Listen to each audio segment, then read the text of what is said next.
That sound by W.H. Auden. Your quiz will be over ballad, rhyme, repetition, assonance, and one other word that's on that list I gave you. The list. Flip. Okay, looking at the poem, structure, form, what do we see? Capitalization. Capitalization. Is there lots of capitalization? Where do we find it at? Beginning of every single line is capitalized. What else do we see? Breathe. The lines vary in length. The lines vary in length, correct, but do we see a pattern with the length of the lines? Yes. How? The last one is usually much shorter than the rest of them. Okay, so when you say the last one was shorter than the rest of them, you're making a comparison not within a stanza, but within different lines. You just compared what to what? You compared line 4 to line 8. They're in different what? Stanzas. Okay, here's the point. Most of the line lengths that we've compared have been within a stanza, right? They all look about the same length in this stanza. In this poem, if you were to kind of line it up, you'd say, well, those are about the same length in each stanza, so the last line in each stanza is short. The second line in each stanza is long. Is that fair to say? Kind of. The second line is indented too. Correct, which makes it look just a little bit longer. If you go through and you start counting syllables, you're going to find that they're really, really close. Okay? Now that was probably done with intention, and it was probably done in order to make it visually look good. Okay? So there's a reason why it's put in there. Okay, looking at it still without reading, what pops out? The O's. The O's, agreed, 100%. It's hard to look at that and not go, oh, oh, oh, oh, oh, oh, oh. Okay, that is an example of two what literary devices? Repetition.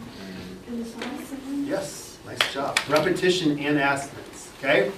Those are two things that you immediately can tell by looking at the front. Good? Okay, now let's look at the ending of the lines. What do we see? There's a rhyme scheme. All right. Now the rhyme scheme, do we have a dry erase marker?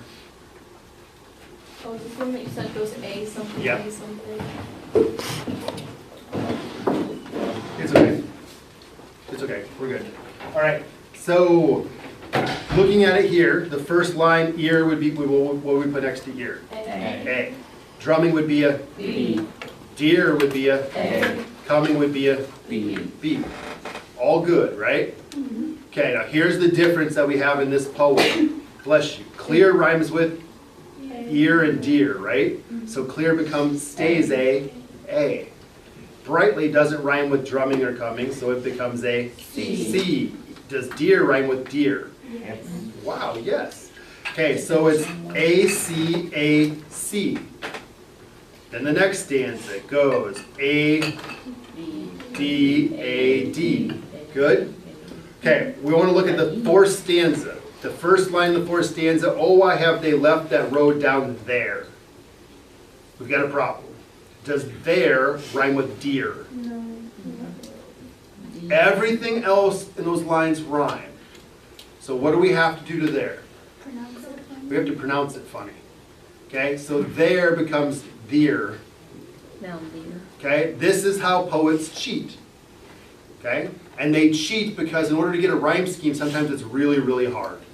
So they will put words that are close, and you're just supposed to assume that they rhyme because they kind of look like it, or they kind of sound like it.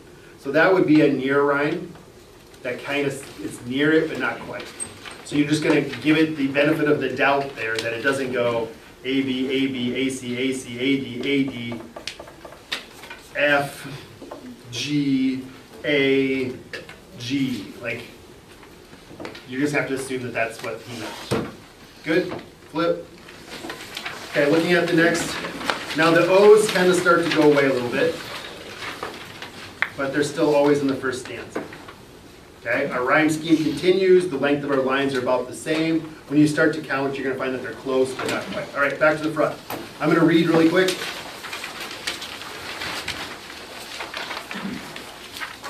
What is that sound which so thrills the ear down in the valley, drumming, drumming? Only the scarlet soldiers, dear, the soldiers coming.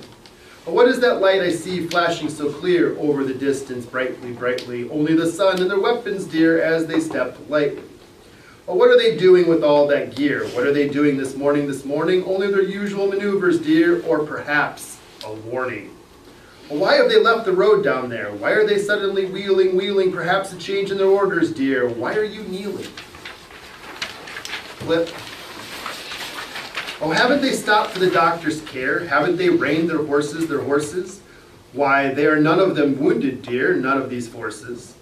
Is it the parson they want with his white hair? Is it the parson? Is it? No, they are passing his gateway, dear, without a visit. It must be the farmer who lives so near. It must be the farmer so cunning, so cunning. They have passed the farmyard already, dear, and now they are running. Where are you going? Stay with me here. Were the vows you swore deceiving? No, I promised to love you, dear, but I must be leaving. It's broken the lock and splintered the door. It's the gate where they're turning. Their boots are heavy on the floor, and their eyes are burning. Flip. What's happening in each stanza? Yes, there's repetition, but what's happening with the dialogue in each stanza? It's a conversation. It's a conversation. So the first two lines in each stanza, except for the last stanza, is speaker one. The next two lines in each stanza is speaker two. So when I say, what is that down which so thrills the ear, down in the valley, drumming, it's a question to speaker two. Speaker two responds with, only the scarlet soldiers, dear, the soldiers coming. Okay, so there's a word in here that gives us our historical time frame. What is it? So can soldiers, have there always been soldiers? Okay, what word in there tells us what time period or what war this is? Scarlet. Who are the scarlet soldiers? The British. Okay, so if this takes place in the United States, this would be when? Revolutionary War.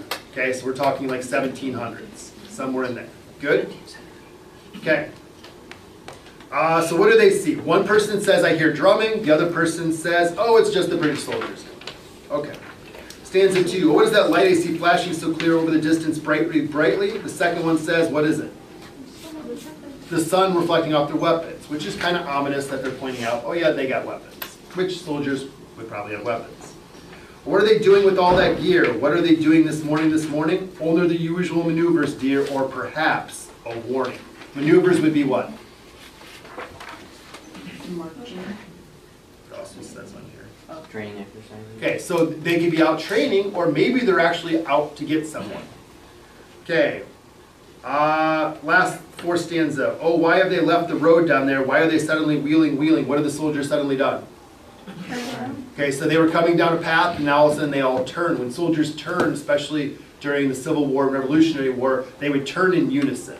Okay, so they'd stay in a line always, because when you fired, you wanted all of your bullets to go in the same direction. Okay, so when they turn, a wheel would be like, this guy here is not moving much, and this guy out here is like almost running, and then they would wheel towards, and then they'd keep marching on. So they did a wheel maneuver, and now they're coming somewhere else. The second speaker says, maybe it's a change in their orders. The second speaker then says, why are you kneeling? The first speaker is doing what? Why do you kneel? Praying. Okay? So they're worried, so they're praying. First speaker says, haven't they stopped for the doctor's care? Haven't they reined their horses? So where is the first speaker hoping that they're stopping at? The doctor. Okay? The second one says, well, none of them are wounded, none of those people, so they're not stopping at the doctor.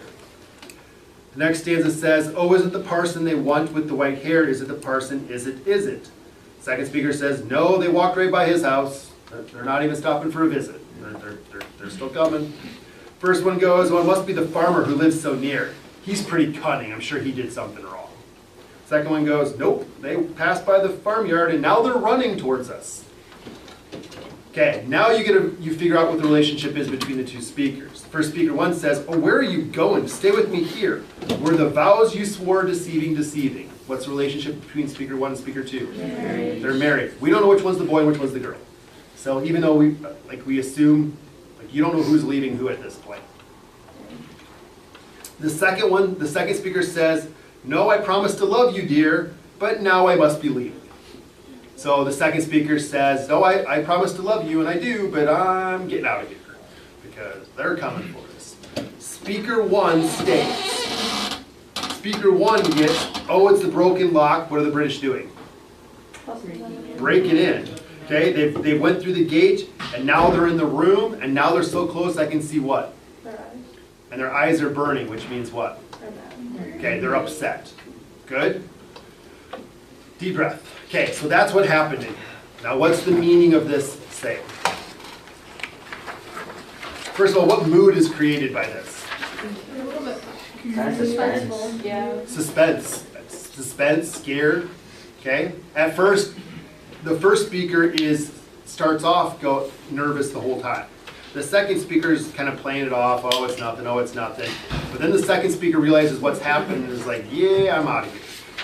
First speaker the whole time is kind of playing it passive, like, I'm nervous, but I'm not going to do anything. All right, so what's the purpose of writing this?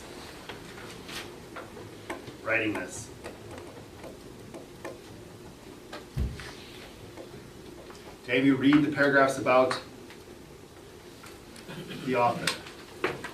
The author wrote this when?